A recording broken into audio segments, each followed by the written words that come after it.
आलमी शोहरत याफ्ता मरहूम कमेडियन उमर शरीफ का जस्द खाकी बुध की सुबह कराची लाए जाने से मुताल्लिक तैयारियां मुकम्मल कर ली गई हैं। इस वक्त हमारे नुमाइंदे नदीम अहमद गुलशन इकबाल में वाक़ उमर शरीफ की रिहाइशगाह के बाहर मौजूद हैं। उनसे जान लेते हैं कि वहाँ पर क्या सूरत हाल देख रहे हैं। जी नदीम।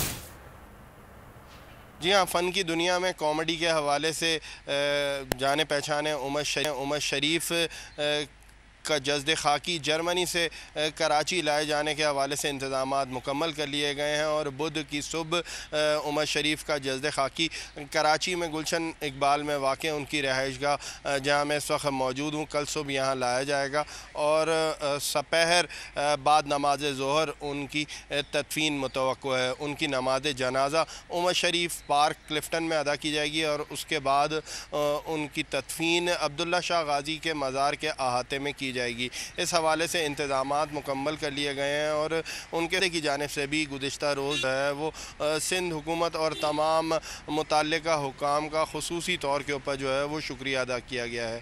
ताज़ियत के लिए आने वाले उनके अहल खाना के घर से मुलाकात के लिए घर पर आ रहे हैं और ये सिलसिला ताहाल जारी है। नदीम, बहुत शुक्रिया आपका। सब्सक्राइब करें और बेल दबाएं ताकि कोई खबर रह न जाए।